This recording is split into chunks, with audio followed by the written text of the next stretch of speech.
Hello, folks. Hope you're well. If you are loving the podcast, long-term fan, you've maybe been listening to a few episodes and like it, please make sure that you're subscribing to my Sunday Thoughts email newsletter that I send every Sunday. I give some perspective on self-improvement, and it's just some nice thoughts on a calming day. Also, if you're loving the podcast, I do a paid subscription of 99p a month where you get an extra episode on a Friday, which is a little bit more personal, and obviously a bonus episode, and any exclusive first access to any projects that I'm working on as well. So, if you want to do that, go for it. Otherwise, enjoy the show. Hello, everyone, and welcome to today's episode of the Self-Improvement Project. An evolved goal for me this year, having listened back, is to be more upbeat on the podcast, to sound more enthusiastic about self-improvement, even though I innately feel it. Being able to inspire you and lift you up with your self-improvement. It's important that I am here as that enthusiastic individual as well. So I hope you are well. I hope since we last chatted, I guess, or the last time you listened, that you have been well and pondering your own self-improvement journey. A few months ago, I did an episode around the seasons of self-improvement, and a lot of people talked about how important spring and summer are for their own self-improvement. So we're in the midst of it. We're in the middle of it. We are really probably could be in the tough bit of keeping it up, essentially. So I hope that is going well for you. I hope you are enjoying that journey, embracing the pain that comes with it sometimes as well. And I also want to talk to you guys today about the unknown and how to embrace it as part of our self-improvement journey. There's times in our life where we need to reflect, we need to appreciate how far we've come, what we've achieved during the challenges that we've been facing. And when we reflect upon those, there's lots of options that lie ahead of us. This is a keyword, the options that we have. Because, again, I've covered this on other episodes before, but we have easy choices and we have hard choices. One of the most light bulb moments I've had from listening to things around this before has been the idea around when we make easy choices, we have a more difficult life, maybe a more difficult one to live with. And when we make hard choices, we end up actually having an easier life over the long term. Now, this can be interpreted to and applied to your own life in exactly or however you feel is necessary. But there's no hiding away from the fact that embracing the unknown is one of life's biggest challenges. We can source advice, perspective, even nostalgia from others about what they've done in those times where they needed to embrace the unknown. You might get some nice anecdotes. You might get some little tips. But at the end of the day, the only person that can make that decision is you. You need to assess how much you really want what is on the other side of that decision, even though it's really tough. If, for example, the unknown is having a really difficult conversation with someone at work, what you really want is the peace of mind that it is done. So you need to go through that, as a small example. When you have the unknown as well, there's nobody at the other side of that unknown waiting for you to congratulate you, to say, well done, you did the right thing there, or you made the right choice. All that exists on the other side is the peace of mind within yourself that you've made the right decision that you feel like you needed to make. That's all there is. And peace of mind and living with that consciousness is probably one of the most underrated things that we can do as human beings, especially when we talk about self-improvement, when we talk about our habits. Like, we could talk about how great all these things are and how amazing we are at them to everybody else. But at the end of the day, the main thing that matters is the agreement and peace of mind that you have with yourself. Did you go for that run? Did you not snack on those things that you didn't want to? It all comes down to that peace of mind and agreement that you have with yourself. And this is exactly the same. The embracing of the unknown can be the day-to-day decisions with the small things. And the most daunting ones are the ones that are the key ones that you have in your life. A lot of embracing the unknown is about a new direction that you want to create for yourself. It's almost like you're unearthing a new path along the way, and you couldn't see the path before. Sometimes you need to create the path yourself and dig it yourself, but sometimes you're just moving the branches and maybe the dirt and rubbish out of the way, and you're finding this new path that you're going on. It's important as well when you embrace the unknown in these big decisions that you actually don't know how you'll feel about it. You just have to do it in order to know how you'll feel about it. You'd much rather make a decision and then be able to reverse it and go back on it if you don't like it, rather than having never made that decision and never knowing.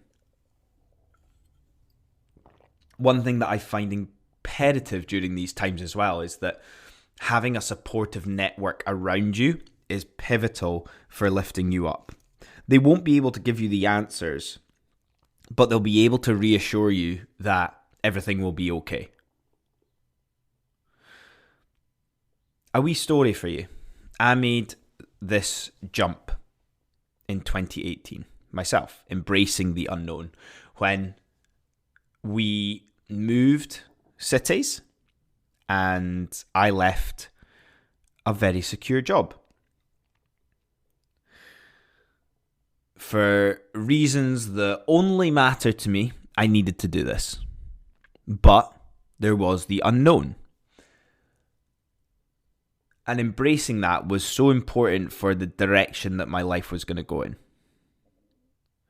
Now, it's not all rainbows, unicorns, all that by doing this. The job I actually ended up moving into beyond that was one that I despised.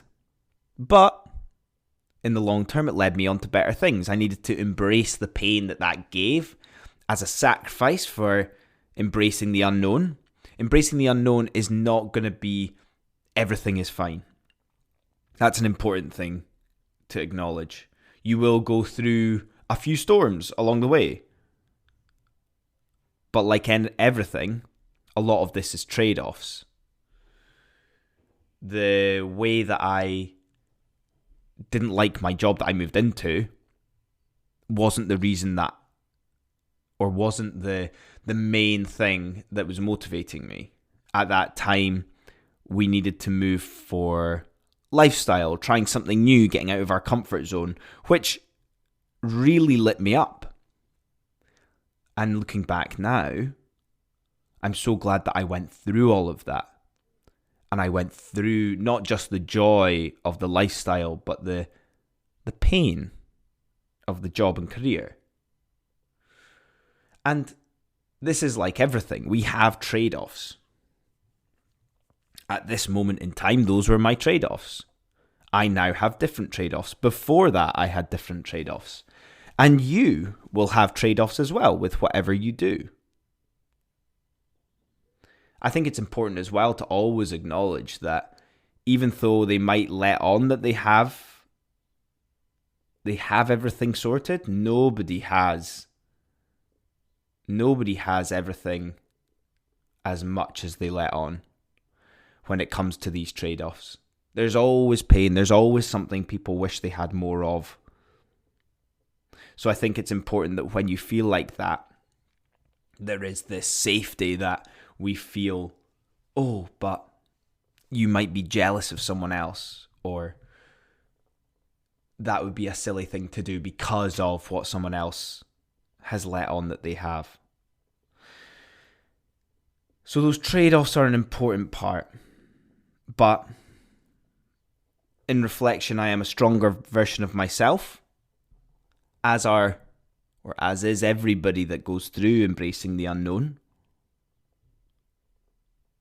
I have the peace of mind that I know I can go through these things and come out the other side and be all right, be fine, actually be better. There's the development of my fortitude of being up against it when maybe things would have been easier to stay.